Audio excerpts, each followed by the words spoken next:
የኔ ቢጤ ክፍል 5 ሜላት እቤት መጥታ ተጠመጠመችብኝ። ሰላም አለችኝ። ከድሮውን ተለውጣብኛለች። ፈገግታዋ የለም፣ እንዲያውም እንባዋ ቀረር ብለዋል። ሜላሽ የኔ ፍቅር ምን ሆነሽብኛል አልኳት። ከተቀመጠችበት ተነስታ ተጠመጠመችብኝ። ስቅ ብላ ለቀሰች። ግራ ገባኝ።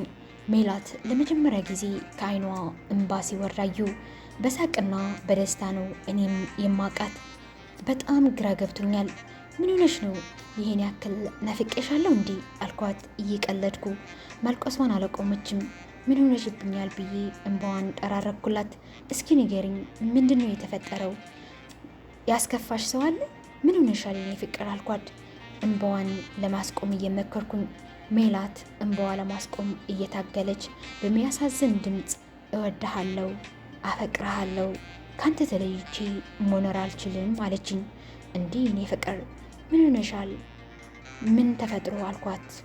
ሜላት ከልብ አዝና እንደዚህ ብላ የተፈጠረውን ነገር ነገረችኝ። በጣም እያዘነች አባቷ ሊድሯት እንደሆኑ ነገረችኝ። ከአባቷ ጋር አብሮ የሚሰራ አንድ ሀብታም ልጅ ከአሜሪካ ተመልሶ አገር ቤት መኖር የሚፈልግ እሱን እንዲድሯት ሲጠይቋቸው አባቷ እሺ አላቸው። ግራ ገብቶኛል፣ አይሆኑም ካልሽ ልጅ አይደለሽም፣ አላቅሽም፣ አታቂኝም ብሎ አስፈራርቶኛል አለችኝ። እንባዋ እየወረደ የምላትን ነገር ሲጠፋብኝ ዝም አልኩኝ። እኔ እሷን የኔ ማድረግ የምችለው በፍቅር ብቻ ነው። በሌላ ነገር በምንም የኔ ማድረግ እንደማልችል አውቃለሁ። በተለይ አባቷን በምንም ነገር ማሳመን እንደማልችል ሲገባኝ ተስፋ የመቁረጥ ስሜት ተሰማኝ። ግን እሷን የበለጠ ማሳዘን ስላልፈለግኩኝ አይዞሽ በቃ ታልቅሺ አልኳት ስሜቴን እየደበቅኩ። እኔም 1 ዓመት ነው የቀረኝ ለመመረቅ፣ ስለዚህ አብረን እንሆናለን። እስከዛ ግን ጠንካራ መሆን ይኖርብናል አልኳት። እሺ ግን ያገባሻል የተባልኩት ልጅ ዓመት ያክል የሚቆይ አይመስለኝም አለችኝ። አይዞሽ ተስፋለን፣ ግን አባትሽም እንዲያቸው ቆይ እያልሽ ትንሽ እንዲቆዩ አድርጊ። ሜላት የኔ ፍቅር አፈቅርሻለሁ፣ ላጣሽም አልፈልግም አልኳት። አቀፈችኝ። አፈቅርሃለሁ፣ እኔም ላጣህ አልፈልግም አለችኝ። ሜላት ድንገት ስልኳ ጮኸ። አባቷ ነበረ። ስልኳን አነሳችው። የት ነሽ የሚል ጥያቄ አቀረቡላት። ሰላም ሳይላት አለው እዚህ ቢሮ አካባቢ ነኝ አለቻቸው። የት እንዳለሽ አውቃለሁ፣ እዛ የደሃ ልጅ ጋነሽ አይደለ ሲሉ እኔና ሜላት አይን ላይን ተያየን። እኔና ሜላት አይን ላይን ግጥምጥም አለን። እንባዋ ኮለል አለ። ሜላት እሺ መጣው ብላ ስልኩን ዘጋችው። ሜላት አይኔን ለማየት አቅም አጣች። እንዳቀረቀረች ይቅርታ ውዴ አለችኝ። የአባቷ አባባል ምንም ቢያባሳጨኝም እሷን ግን ማስከፋት አልፈልግም። ተጠግጄ አቀፍኳት። ከቀረቀረችበት ቀና አድርጌ ግንባሯን ሳብኳት። በቃ ችግር የለውም አትጨነቂ እሺ የኔ ፍቅር አልኳት። አዝናለሁ፣ የአባቴን ይህንን መጥፎ ባህሪ መቀየር አልችልም አለችኝ። ችግር የለውም አትዘኒ፣ የበለጠ እንዳይቆጡ ሂጂ አልኳት። እሺ ብላኝ ተነስታ ሄደች። እኔም ከሄደችበት በኋላ ብዙ ነገር አሰብኩኝ። እኔና ሜላት ስንለያይ ቻው ብላኝ ስትሄድ አንገቴን፣ ግንባሬን፣ ከንፈሬን ሳትስመኝ ሄዳ አታውቅም። ዛሬ ግን ቻው ብቻ ብላኝ ሄደች። የወጣችው ግራ ገብቶኛል፣ በጣም ጨንቆኛል። እንዳላጣት በጣም ፈርቻለሁ። ሌላውን ብቀር ውለታዋ በፍቅር መመለስ ምኞቴ ነው። ግን ዛሬ ላይ ልቤ በፍርሃት ተውጠዋል። አምላኬ አንተ እርዳኝ አልኩኝ በልቤ። እቤት ውስጥ የነበርኩኝ እኔ ብቻ ነበርኩ። እናቴም ወንድሜም የሉም። ስለዚህ ሲመጡ የሚበሉትን ምግብ መዘጋጀት ፈለግኩኝ። ተነስቼ ቤቱን አስተካከልኩት። ምግብ ሰራው፣ ቡና አቀራረብኩ። ከዛ እናቴን መጠበቅ ጀመርኩ። ሜላት ግን ከአባቷ ጋር ምን እንደተፈጠረ ምንም አልነገረችኝም፣ አልደወለችልኝም። ጭንቆኛል። ለሜላት ልደውልላት ስልኬ አነሳዋለሁ፣ አስቀምጠዋለሁ። ምናልባት አባቷ አብሯት ቢሆንስ ብዬ አስብና እተወዋለሁ። ዝም ብዬ በሀሳብ እየተበሰለሰልኩኝ እናቴና ወንድሜ መጡ። እናቴ ቤቱን ስታይ ደስ አላት። ዩኒቨርሲቲ ከመሄዴ በፊት ቀድሜ እቤት ከገባው ምግብ ሰርቼ ቤቱን አስተካክዬ ነበር የምጠብቃት። ዛሬም ያንን ስታይ በጣም ደስ አላት። የእናቴ ደስታ እኔንም አስደስቶኛል። የእናቴን ደስታ እያየው ድንገት ስልኬ ጮኸ። ሜላት ነበረች። ስልኬን አንስቼ በር ላይ ነኝ ውጣ አለችኝ። ደነገጥኩኝ። ተንደርድሬ ወጣው። ከመኪናዋ አልወረደችም። መኪናዋ ከፍታልኝ ገባው። እቅፍ አደረገችኝ። እቅፍ አድርጋ ሳመችኝ። ትንፋስ እስከሚያጥረን ድረስ ተሳሳምን። ቅድም ሳልስምህ የወጣው በአባቴ ተባሳጭቼ ነው ይቅርታ አለችኝ። ምንም እንዳልተፈጠረና ዋሽታ አባቷን እንዳሳመናቻቸው ነገረችኝ። ሜላት ትሎ መሄድ አለባት። ለዛም ነው ከመኪና ሳትወርድ የጠራችኝ። በቃ አባቷን ማሳመኗ በጣም ስላስደሰተኝ አቅፌ ሳምኳት። በቃ መሄድ አለብኝ ብላ ከንፈሬን፣ ጉንጬን፣ አይኔን፣ ግንባሬን ይስማኝ ሄደች። እኔ ተመልሼ እቤት ገባው። እራት በልተን ቡናችንን እየጠጣን ለእናቴ የተፈጠረውን ሁሉ ነገርኳት። በጣም አዘነች። እናቴ አንድ ነገር ማለት ትወዳለች። ሁሉ ያለውን ይሆናል ልጄ፣ አይዞህ፣ ሁሉም ለበጎ ነው አለችኝ። እሺ አልኳት። ሜላት አባቷን ቆይ ትንሽ ብላቸዋለች። የጋብቻውን ነገር አነስተውባት አያውቁም። እኔም ዩኒቨርሲቲ የመጨረሻ ዓመት ተመራቂ ስለሆንኩ በጣም ተወጥሬ እያጠናውኝ ነው። አንደኛው ሴሚስተር አልቆ ሁለተኛ ሴሚስተር ላይ ነን። አጋጣሚ ላይብረሪ ከመሄዴ ምንም ድሩም ውስጥ ስለሌለ እዚህ ላጥና ብዬ እያጠናውኝ ነበረ። ድንገት ስልክ ጮኸ። ሜላት ነበረች። ስልክኛ አንስነስቼ የኔ ፍቅር እንዴት ነሽልኝ አልኳት። ድምጿ ደስ አይልም ነበረ።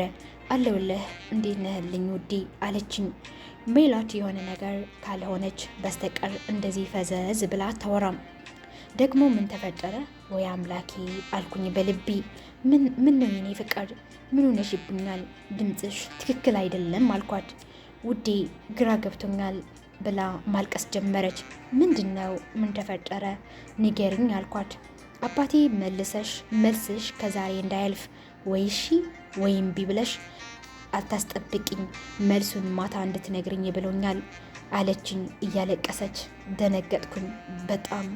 ምን ልበላት የኔ ፍቅር ተረጋጊ፣ መፍትሄ አናጣም አልኳት። እሺ ባይ እንዳለችኝ ብቻ አለችኝ በጭንቀት። አላደርገውም የኔ ፍቅር አልኳት። አፈቅርሻለሁ ላጣሽም አልፈልግም አልኳት።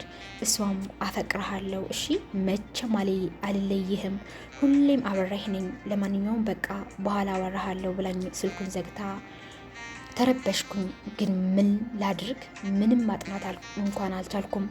ዝም ብዬ ቁጭ አልኩኝ። ከሜላት ጋር ሁኜ ያሳለፍኳቸውን እያንዳንዱ ጊዜ፣ ሰዓት፣ ደቂቃን ባለው በትዝታ ወሰደኝ።